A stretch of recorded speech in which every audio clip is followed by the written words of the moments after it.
Hey, hey, hey. I'm just keeping it real. I've got the juice and the Pringles, so bring your sandwich and we can make a meal. Hey, this is Najaa Young. I'm just waiting for more participants to come on in. Ting, ting, ting, ting, ting, ting, ting, ting, ting, ting, ting, ting. Hey. If you're here, let me see you. Say hello. This is Najaa Young of arumilasdaughter.com. Let me just go ahead and check the streams and make sure everyone is in and can get in.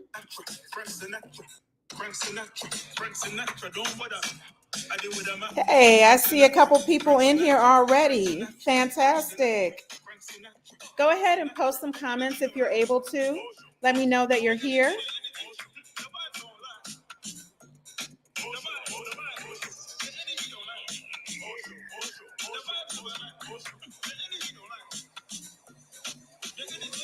We should have viewers from Facebook Live and from my YouTube page.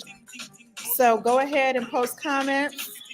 Hey, yeah, it's so wonderful to see you all the way live from Trinidad. All right, fantastic. Go ahead and hit that share button for me, you guys. Hit that share button for me. Remind the people that we are going live. We're going to get started in just a couple minutes because I don't believe in holding people.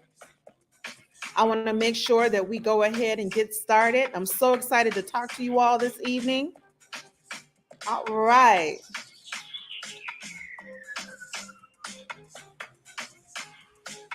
The balloons in the background were a gift. Where is it? Where is it? Right here. These balloons, or over here, these balloons were a gift from a student at my last university that I taught at.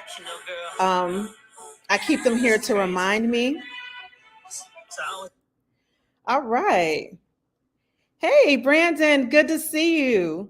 That's one of my former students, or I should say current students. Though I'm not at his college anymore, I still am committed to helping him achieve his goals. I refer to him as my true boss. I mean, I had other bosses, but Brandon is my true boss, y'all. He runs me, honey. Runs me. Thank you all for coming in. We're going to get started in just a couple minutes. I want to give people a moment to get in here. I know some people are still driving. I know some people are still coming from work. And I'm so thankful that you all are here today. If you missed this recording, it will be on my YouTube, and it will be on my, if you missed this live, it will be on YouTube, and it will also be accessible on Facebook Live. However, there is a time limit on Facebook Live. If at the end of this presentation you are interested in purchasing the presentation or a workbook dedicated to this presentation, please let me know. Okay. Come on in, come on in, come on in. I see people coming in. Let's go ahead and come on in. We're going to get started in just a moment. I want to make sure that I introduce myself to everyone. Some people don't know who I am. Some people know very much who I am. So I just want to make sure that I am connecting with everyone. If you're having problems with your connection, let me know. Give me a thumbs up if you think everything is looking fine and looking good. I'm using an application right now where I can broadcast on 2 channels at once. So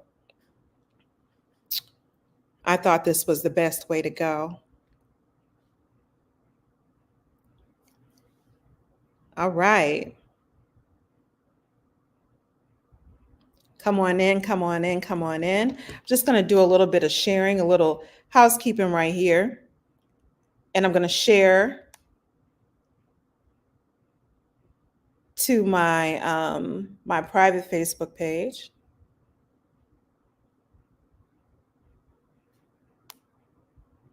Come on in. Nice to see you. If you're here, go ahead and say hello. Let me know who it is joining us. We're going to get started in just a moment. For those who don't know, my name is Najaa Young, and I'm a screenwriter, director, producer, and professor. living in the Atlanta area. And I'll give you a little bit more information about myself in just a moment. I just want to give people a chance to come on in.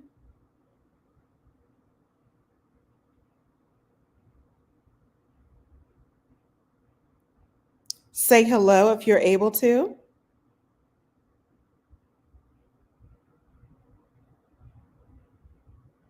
Going to go ahead and share this onto my other Facebook page.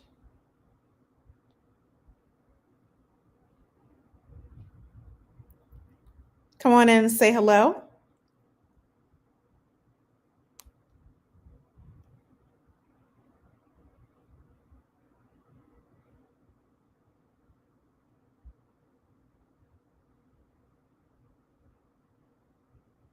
Come on in and say hello.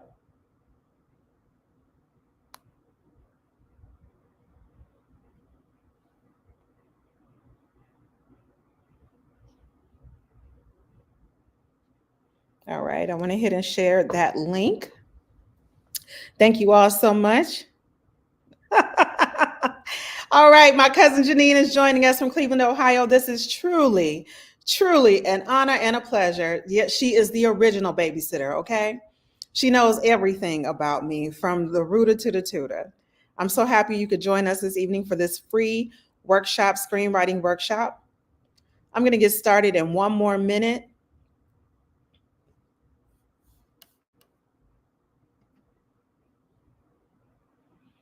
All right, so this is also being broadcast live on my YouTube page. And let me just make sure that it is live on my YouTube page. Thank you all for joining us this evening. I appreciate it. I truly do. It's showing me live, baby. I'm on YouTube as well. So if you have friends and family who are like, yo, I don't mess with Facebook, I am on YouTube live. It is also free.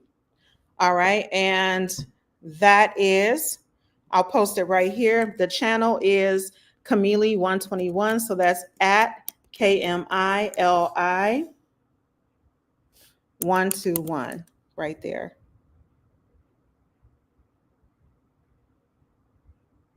All right, excellent. So let's go ahead and get started. All right. So tonight's workshop is Unlocking the Secret of Compelling Storytelling with me, Najaa Young. So some of you may be familiar with my background. You may be familiar with who I am. And again, once you join us, come on in, press share, press like. Please go ahead and share with your family and friends right now, your colleagues. And please go ahead and give us a like if you like what you see. My name is Najaa Young, as I stated, and I have an MFA in film production from Florida State University. And I also have a BA in theater arts from Chatham University, which used to be Chatham College for Women. And for the last 5 years, I've been an instructor and film and entertainment studies program coordinator at Atlanta Metropolitan State College here in Atlanta, Georgia, where I'm currently residing.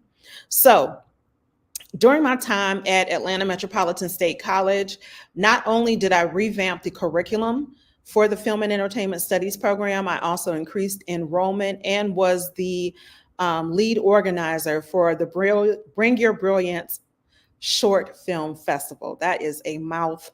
Let me slow down. So again, my name is Najaa Young, and I come to you with not only academic experience, but I also come to you with practical experience. About 10 years ago, I, along with my partners at Nara Films and OWA Spotlight Entertainment, I was able to write, co-produce, and direct my first feature film, Blood First. Blood First is a film about young men living in the inner city who are trying to find their way, trying to find their footing. And when the law of the streets come knocking, it's a test of if you're for the streets or if you're for your family. And it's also about redemption. And so that film, Blood First, is available right now on Tubi. It's also available on Google Play and Amazon. So if you watch it on Tubi, you're going to watch it with commercials. If you go to Amazon, you can go ahead and buy the film or download the film so you can watch it for 30 days, and you can watch it without commercials there. Watch it. Let me know what you think. Now, listen, my film is hood-tastic. We were ahead of the mark. Before there was Tubi, there was Blood first, okay? And the film is a first feature. So I will say that. So every time I watch it, of course, I see things that I definitely want to correct, but I've learned to let it go and I've learned to let it live because it is so indicative of the time period that we were living in. It was indicative of my abilities at that time as well. And I'm so thankful that I had the opportunity to write and direct a feature film, as well as co-produce a feature film. So I want to give a shout out to my co-producers, to my actors, and to everyone who was on crew for that film. We did the damn thing, and we literally helped each other achieve our dreams. And a lot of people don't get a chance to do that. So that's who I am. My name is Najaa Young. So thank you for joining me this evening. So tonight we're going to talk about story structure and story structure as it relates to screenwriting. Now, if you tell me you want to write a film, okay, you want to write a film, I'm here to help you write a film. Now, you can get more individualized instruction through my website, orumilahsdaughter.com, and book a personal workshop for just you and I to work together. But right now, tonight, what I wanted to do is offer a free introductory workshop so that people understand the building blocks of writing a cohesive film, writing a cohesive movie. You ever watch something and be like, something ain't right? This story don't make no sense. And forgive me, you all, my students will tell you, I am not a professor who sits down when they teach. I am up, I am at the board, I'm moving through this classroom. So right now it's taking all of me to stay still in one area. But when you're watching a movie, I know some of you are saying to yourselves, oh my God, this story don't make no sense. Like, how did we go from A to Z? What happened to B, C, D, and E, everything in between? Well, that's because the story structure is lacking, okay? So whether we're writing a novel or whether we're writing a screenplay for a movie, we have to think about story structure. So why is story structure so darn important? Well, story structure engages the audience. Okay, so if you have a good story structure and you hit them within that first 5 to 10 minutes, your audience will be hooked, but you have a limited amount of time.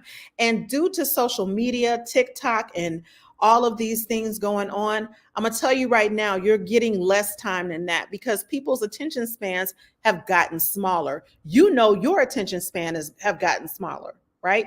It has gotten smaller because we're watching videos on the screen that literally are 1 minute and 30 seconds. And so you have seconds to grab people. Now, even though we still go watch movies and television shows and things like that, we have a limited amount of time to actually grab people's attention. And then we have to keep them engaged, meaning we have to keep people involved in the story. And there's multiple ways to do that. So in a different workshop, we can talk about character development and how we keep people engaged. But one of the ways that we do that is we have action. So good story structure also enhances clarity and impact. Impact is leading us back to action. Okay. This is going to enhance clarity and impact. So your audience is watching it and they can understand what is going on. Now, don't get me twisted. I'm not talking about spoon feeding your audience. You have to let the audience have something to figure out, if you will. You have to intrigue your audience, okay? But you have to make the story clear enough so that they understand it and they get the impact of what they are seeing on the screen.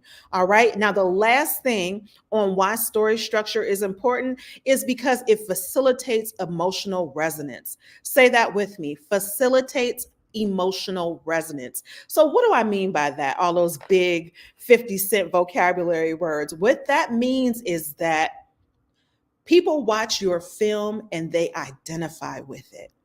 Okay? People watch the film and they identify with the character or they identify with the story.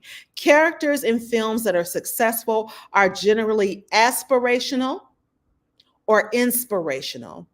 I aspire to be like them, or they inspire me to be this type of person. Okay. So when you're watching a film that is good to you generally facilitates emotional resonance. It resonates with you. It's something that you can identify with. Okay. So this is why story structure is important. Okay. Story structure is important. Now, if you have questions or comments, go ahead and put them there. I'll try to get to them as I'm going on, but I want to make sure that we have a full hour and that we have time for a discussion during this process. So I thank you all for joining us again. So this is why story structure is important. Now, let's talk about the 3-act story structure, shall we? All right.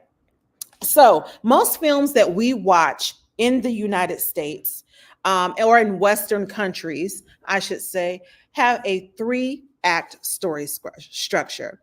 Now, you might be saying to yourself, what's the 3-act story structure? Okay. Now, this story structure, it relates to how the story unfolds for your audience, okay? It is how the story unfolds for your audience. That's the 3-act story structure. Now, I'm making the distinction that this 3-act story structure is based on Western or European storytelling primarily. Why am I making that distinction? Is because in different cultures around the world, they use a different story structure. Now, you probably never even considered that. You never thought about that. But in different cultures, they tell stories differently than Western storytelling. Western storytelling is based on the Greco-Roman style of storytelling. Okay. So it's usually based on a 3-act story structure. So that's what I'm going to concentrate on today. But understand that different cultures tell stories differently. So sometimes when we're watching a foreign film, you all are going to be watching that film and you'll be like, why is the story laid out like this? Well, it's a different culture than our own. Therefore, they're telling the story according to how they tell stories within their structure. But let's just go ahead and go over the 3-act story structure. Tell me if this resonates with you or you can identify with it, okay? So we're talking about the 3-act story structure. Act 1, that's the setup, boo-boo, okay? It's the introduction. It establishes your main characters, your setting, and the initial situation. So when you're watching a film and you're saying to yourself, this is my main character, and I'm getting a glimpse into their day. They were walking along, everything was fine, and then we have an inciting incident. This is something that basically upsets your character's status quo. Your main character is also called your protagonist. I know I'm taking some of y'all back to the 4th grade, but I got to. Okay, I got to. So your main character is your protagonist. All of the major action of your story revolves around them. This is who we meet initially when the film opens, generally speaking. Okay. This is the person whose story we cover during the majority of the film. Okay. Now, everything is going fine until bam, something happens to them that upsets their status quo. So this is what I mean. Little Jimmy, our ex-gang member with a heart of gold, and I know some of my former students are laughing right now because I use this all the time in the classroom. Ex-gang member with a heart of gold. He gets up, brushes his teeth, he leaves for work early in the morning, stops in a local bodega, gets him a bacon, egg, and cheese, right? And gets him some orange juice. As he walks outside, someone goes past and it's a drive-by shooting, okay? And a young person that was standing on the corner is shot and killed. That is an um, that is an inciting incident. That's an inciting incident because up until that moment, it was a pretty normal day until this happened. Okay. So that's your inciting incident. And so when you hear me talk about an inciting incident, that is what I'm referring to. So remember, the film opens up, we have an introduction. It establishes the main character, it establishes the setting and the initial situation. Then we have an inciting incident, an event that disrupts the main character's life, sets the story in motion. Now, after that, your main character has to have some sort of dilemma. They got to. Some people call it a big event. I know one author calls it a big event. I like to call it the dilemma. Essentially, because of what has happened, your character is placed in a situation where now they have a dilemma. So let's say with our ex-gang member with a heart of gold, who witnesses a drive-by shooting in which someone is tragically killed. The dilemma is, does he cooperate with the police or does he mind his business and pretends like he didn't see anything? Now, you might be saying to yourself, well, if he's an ex-gang member, it might be complicated because the code of the street says you don't snitch and you do not work with the police, right? But what if I told you that our ex-gang member was still on probation and the police pick him up because they see on the camera outside of the bodega that he was a witness to the shooting? And they tell him, hey, you're going to help us solve this murder, or we're going to violate you, give you a violation, and send you back to prison. So that places our main character, our protagonist, in a situation where they have a dilemma. Now, Act 2 in the 3-act story structure is confrontation. Okay. Now, the first thing I have to say about Act 2 is it is a bridge. Okay, we are on the bridge, and in order for this film or this story to be over, we have to cross this bridge. Okay, we have to cross the bridge. And so we have to have rising action. Your character is placed in a difficult situation where they have to help the police solve this murder. But at the same time, your main character, Jimmy, the ex-gang member with a heart of gold, has to keep himself out of harm's way. And he cannot look like a snitch or be called a snitch by his ex-homies in the gang, right? So during Act 2, what we have is we have rising action. Your protagonist faces a series of challenges and obstacles, escalating the tension, okay? Deepening the conflict that they experience, all right? Now, this is going to lead them to what we like to call the midpoint or the point of no return. They tried everything to get out of this, but now it's a pivotal point and it changes the direction of the story. It heightens the stakes. Now, if he doesn't help the police, he's definitely going back to prison. His girl told him if he goes back to prison, it's over. She will not be waiting on him this time when he gets home. He can hang it up. He will not be able to raise his daughter. And then the homies in the neighborhood are suspicious of him because he's asking too many questions.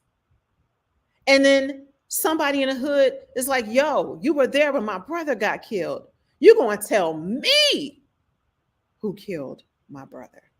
So all of these things are happening, and this is rising action. This is a point of no return. Your character is pretty much boxed in. They have to go forward. They can't go back. They can't go left. They can't go right. So it's a point of no return for them. Okay. So the protagonist after this goes through what we call a crisis. It's a major setback. It's like the low point for your character. Okay.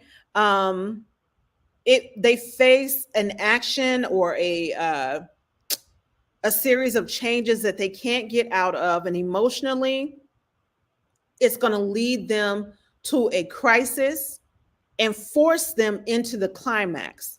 Now, what's the climax, right? The story reaches its highest point. If you're watching a movie, this is where the showdown would be. This would be the standoff between good and bad, between your main character and whoever their enemy is, their foe. Okay, so that is going to be the climax of our story. Everything that we've gone through in the structure has been leading us up to this point. Okay, now after the climax, we have falling action. All right. The protagonist, excuse me, at this moment generally has what we call an internal realization. Okay. If they were afraid up until this point, they realized that there was nothing to fear. If they, for some reason, excuse me, in the film, were afraid to be their nerdy selves, this is the moment where they realize that they don't have to be anyone else but themselves. And that's okay. They don't have to be anyone other than themselves. So during this falling action, you usually have a realization for your character. All of the consequences of the climax are explored, and remaining subplots are resolved. Then what we have, and this kind of leads us into what I like to call the denouement. Okay, denouement is a French term, and that just means tying up of all loose ends. It's the tying up of all loose ends. So the denouement. So that's the end of the film. The major conflict has been solved. Okay, now if we're going in the sequel territory, we have just enough of the film or the story, the plot, whatever that problem was, solved, but there's just enough where we could come back and do a sequel. Okay, so if we're talking about Revenge of the Nerds, and I know I'm dating myself with that reference, so leave me alone. All right, I'm a kid who grew up during a certain time, right? So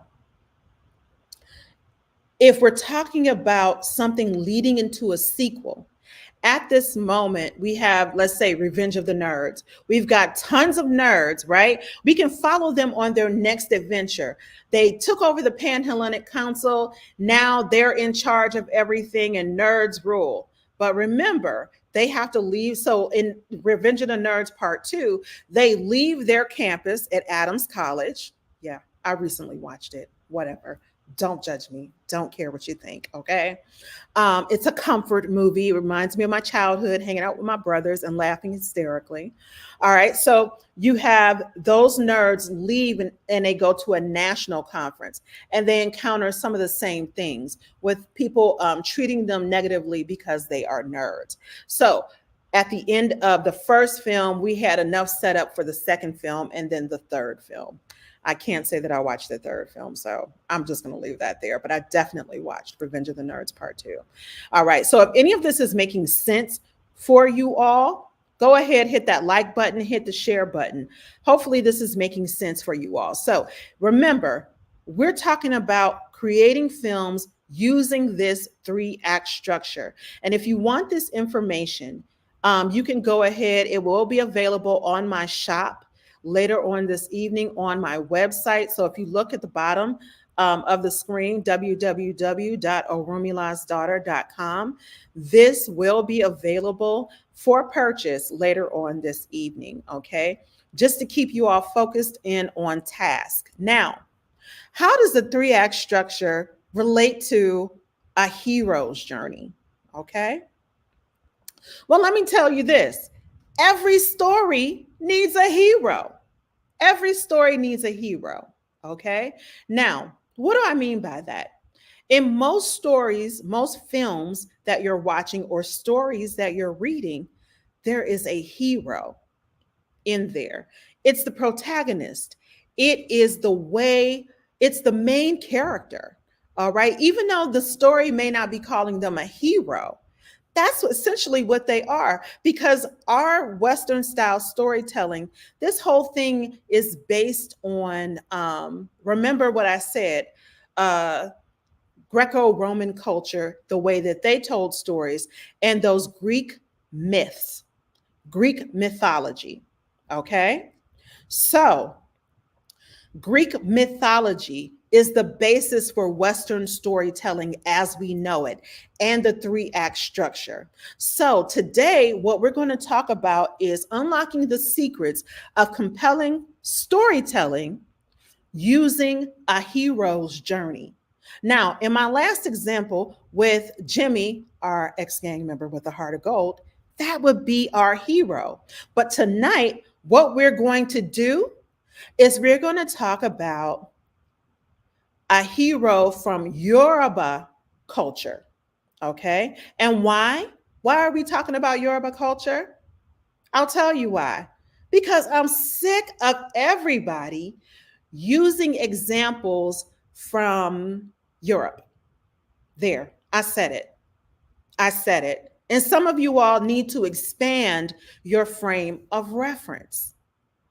Every time we use an example, we have a tendency to use an example when we're talking about mythology or a pantheon of gods and goddesses. We tend to go toward Greek or Roman culture. You may, in fact, a little bit start talking about maybe Indian culture, but by and large, that's what we stick to. And I think it's important for us to see heroes and hear about heroes that look like us, that we emerge from. Okay. So that is why we are going to talk about a hero by the name of Obatala. Now, some of you are sitting here going, wait a minute, who is Obatala? What's this? I just came here for the storytelling. I feel you. And so that's what we're going to talk about. We're going to talk about the hero's journey, the three-act structure, and this deity, Obatala. Who is Obatala? Well, in Yoruba mythology or in the Yoruba system of belief, Obatala is the person who created people. He worked with God, Olodumare, owner of heaven and earth, our supreme God, right? And he was commissioned to go ahead and start earth. Now, in the Yoruba creation myth, and there are several, but in the Yoruba creation myth that I'm most familiar with, Obatala descends from heaven on a chain. He has a calabash in one hand that's filled with sand, and a rooster in the other hand. Okay. And this is, Obatala is a superior being. So, he ain't going to fall coming down that chain with these two items. He's got a calabash filled with sand and a rooster. He comes down to Aye. Aye is earth. And at this time, Aye was covered with water. There was no land. So before Obatala could come off the chain from heaven, he had to spill a little bit of that sand down into the waters. So once the sand was in the water, it formed land, and Obatala came down onto the land. And then he started spreading sand, and the rooster started picking at the sand. The rooster started picking at the sand and playing in the sand, and the sand just went everywhere. And that sand became other lands. And that is how the Yoruba explain how the earth was formed. Okay? So, Obatala is the hero we will be discussing this evening as it relates to the hero's journey, the three-act story structure, and writing a productive and useful, impactful screenplay that will resonate with people. Okay, so I chose Obatala. Like I said, I'm tired of us talking about people who are from a European background or ancestry, or from a Greco-Roman sort of mythology. So today we're going to be looking at the hero's journey through the lens of Obatala. Okay. So again, if you like what you're hearing, you like what you see, go ahead and hit that like button, hit that love button, and go ahead and share with others right now. Right now, we are going to go into the hero's journey using the stories of the Yoruba Orisha or deity Obatala. Now, in a hero's journey, just so you all know, I'm using a hero's journey, which is attributed to author Joseph Campbell. Okay, so you can do research on Joseph Campbell and a hero's journey, but today I'm using it to sort of dissect Obatala's journey as a deity. Okay, so what usually happens in a hero's journey, and I'll show you how this relates to story structure. We open up our story about Obatala in this way. Obatala was a king, and he was rich, y'all. Ooh, he was rich. And you know, he's the owner of white cloth. So Obatala was known for looking sharp, y'all. He was sharp. He always had on his all whites, right? And everybody knew Obatala as this wonderful being, this wonderful deity. Because remember, Obatala was commissioned by heaven to come down and create the earth. Obatala was also commissioned to make human beings. Yes. So in the Yoruba pantheon or mythology, Obatala is the one who was commissioned with forming human beings. And commissioned by who? By God, of course. Olodumare, owner of heaven and earth, right? So in this particular story, or what the Yoruba call apataki, which is a sacred story about this deity or any deity in their pantheon, or some people like to say pataki. But for our purposes, we're going to say apataki. And so I'm going to go ahead and put that in my comments. Okay. Now understand, I'm not here to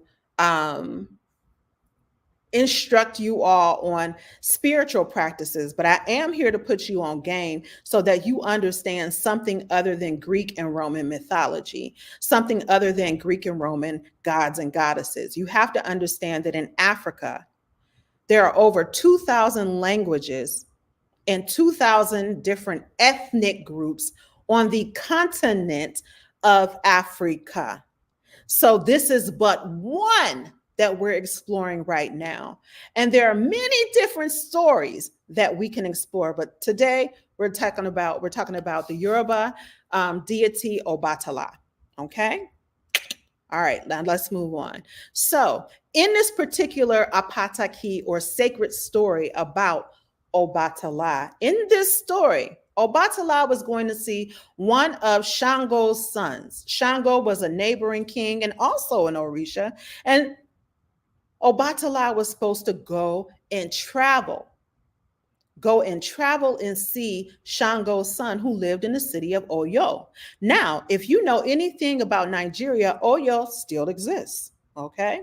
So going to see his homeboy's son. He's going to see his homeboy's son. And Eshu, the messenger of the gods, of these deities, who takes messages from here all the way to the heavens to Olodumare and other Orishas and comes back, who is also sometimes a little trickster, who's there sometimes to teach us all a lesson. Well, he sees he sees Obatala on his horse, looking all sharp, looking all proud. And he going to see Shango's son. And Eshu looks at him, say, I think this one need to be taught a lesson. Getting a little big for his britches. Am I correct? You know how sometimes we do. So Eshu beckons him. Hey, Obatala. Hey, Orisha Grinya. Hey, Obatala, owner of the white cloth. Look down here. Look at me. Hey, I need some help.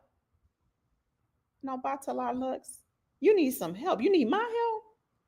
Yeah, I need your help. You know what? I just need help transporting this palm oil.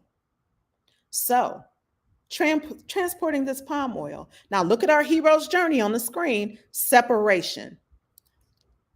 Brother was minding his own business. He was minding his own business.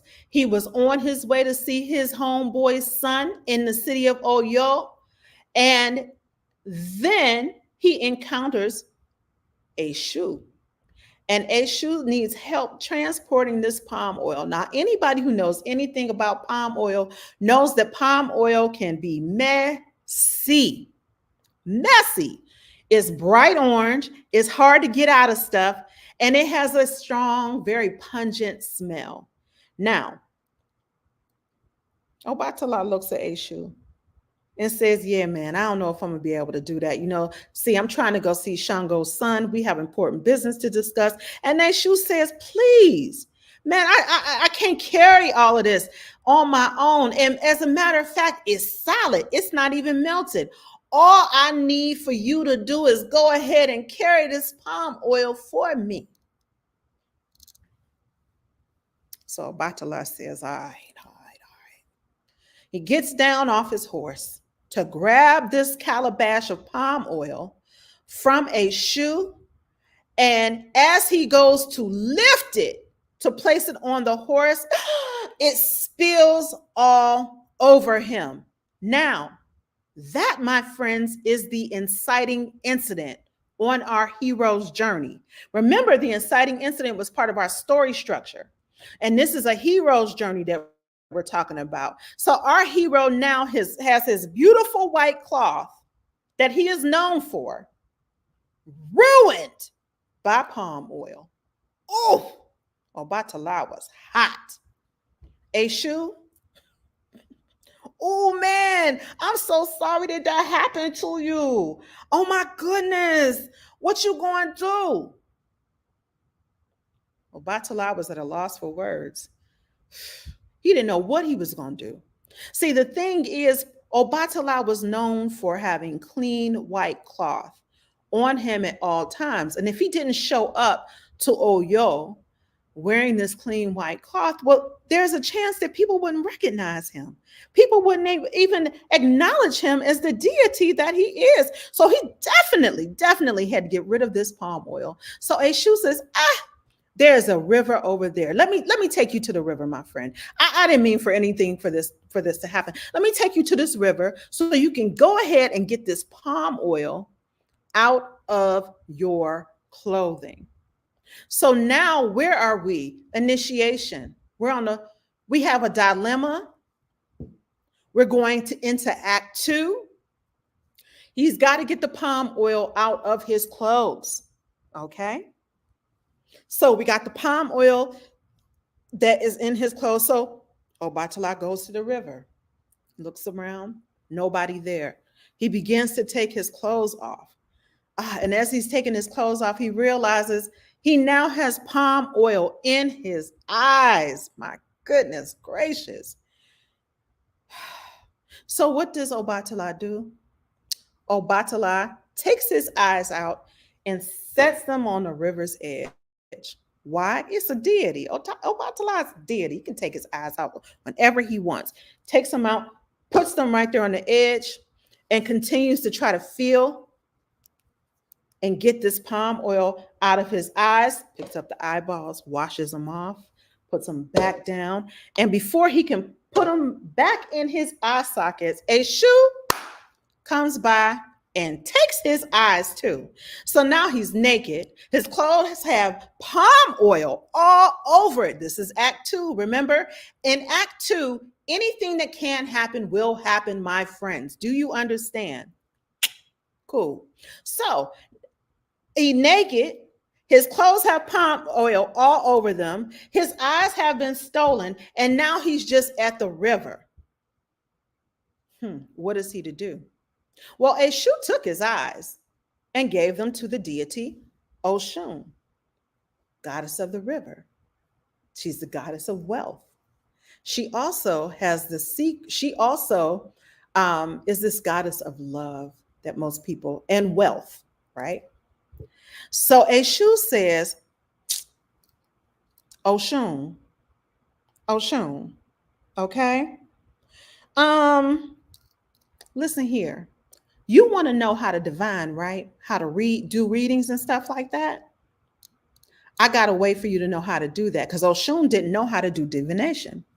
Said, if you go over there to your river, that Oshun River, your river, go on over there. You're going to see Obatala at that river. And these are his eyes. And if I were you, I would go trade his eyes for the secrets of divination. That's what I would do. Because see, Oshun and Eshu, they was cool. You know what I'm saying?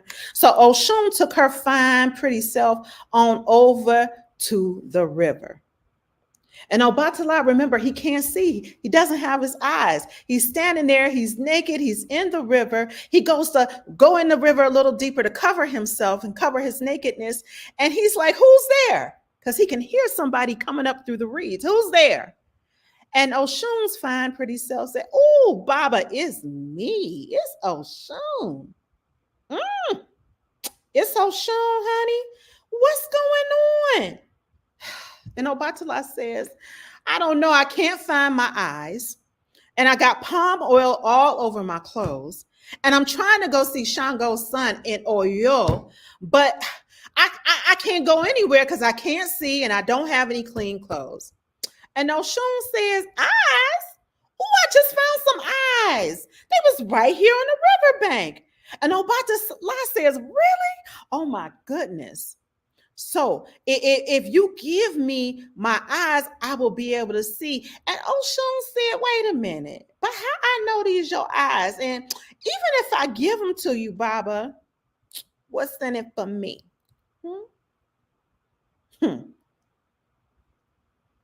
And Obatala says, I need my eyes, Oshun.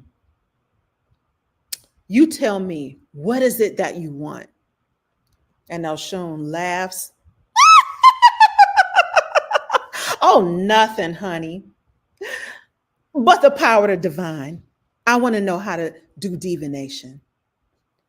And Obatala sucks his teeth, and he would have rolled his eyes too, but he ain't got none. So he just sucked his teeth, and he agreed that if she gave him his eyes, he would give her the power of divination.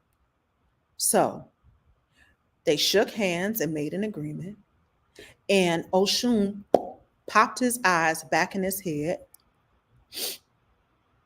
And Obatala was able to see. And Oshun was given the power to divine.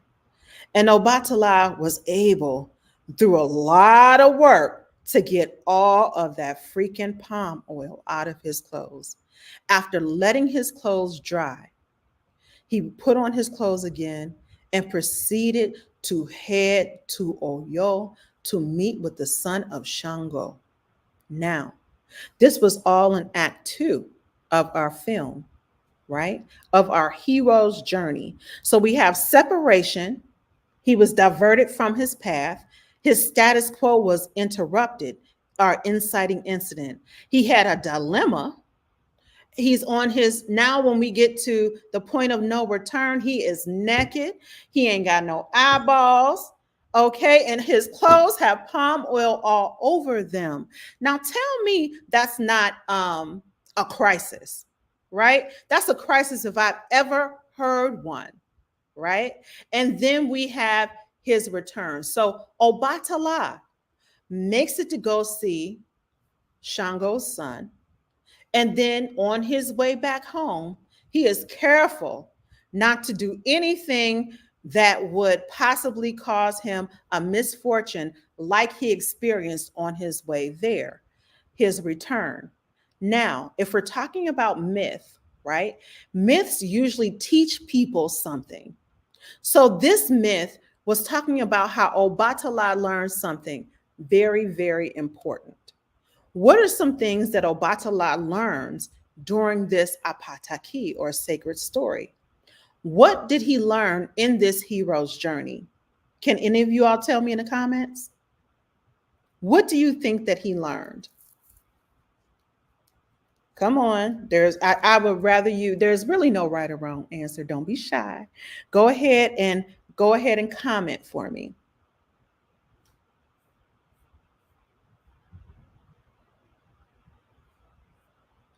Remember, he was on his way. People are selfish when someone else is in need. That's one thing. That certainly taught us something like that. Exactly. What else? What did Obatala learn? What did Obatala learn? Because apatakis are these sacred stories that are there to teach us.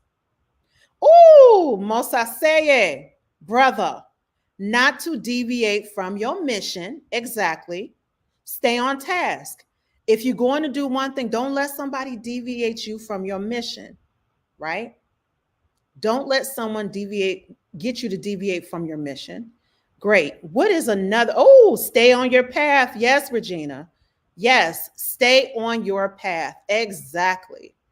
Okay. So you have to remember all of these things and not to trust the devil with a smooth voice. Woo-hoo. Now, we say Eshu is not the devil, huh? Eshu is just the messenger. And Eshu, yes, to go ahead and keep focused, but you are correct. Don't let someone with a smooth voice come around and trick you. You are absolutely right, Janine. You all did a wonderful job. Now, what I want you all to do is to think about how you can take story structure and a hero's journey and marry them both together. You can do that. And you see how we had in the hero's journey, you have an inciting incident, you have a dilemma, you have rising action. Just when he thought it couldn't get any worse, it gets worse. He gets palm oil all over his suit, his clothes. He gets palm oil in his eyes. He takes his eyes out. His eyes are stolen. Now he's naked in the river and he ain't got no eyes. Lord have mercy. Could it get any worse? Right? And Eshu just gives you options. Exactly, Mosa saying. Gives you options, but you have the option not to be deviated from your path. Correct? All right. Now, what I want you all to do is go forth and write. That's right. Stay determined, Chanel, my cousin Teeny Weenie. There you go, cuz. Love to see you here. I want you all to go forth and write. You have got to write your own stories. If you're looking for someone else to write a story for you, baby, they're never going to do it. If you're looking for permission to write your story, I'm telling you right now, I give you permission to write your story. Okay? I give you permission to go forth and write your story. You have to learn to create your own narrative. And if you leave it to others to create your stories, you're never going to be satisfied. Never. Okay. Now, if you're interested in more individualized instruction, helping you craft your own screenplay, or you want more information about the information that I shared with you today, go on over to my website, www.orumala's.daughter.com, and go ahead and book a service with me, book an appointment with me. Now, don't tell me about price or anything like that, because we pay for what it is we like, we pay for what it is that we want, and we pay for services that we value. Amen. All right. Ashe. Okay. That's what I thought. We pay for what it is we like, we want, and that we value. So, are there any questions right now? Do you have any questions that I can answer for you? I can see my comments now, so I will pay attention to my comments. Thank you, Schneis Day. All right. Did you all like this style of presentation? Is anybody interested in live courses? I'm thinking about maybe having live workshops at a location here in Atlanta, Georgia, where people can come and we can interact face to face, because I think there's nothing like it. I will offer an online version. Hey, David, good to see you. David's one of my current or former students, depending on how you look at it. So if you have some, if you, oh, you guys are so sweet. You're so sweet. Thank you.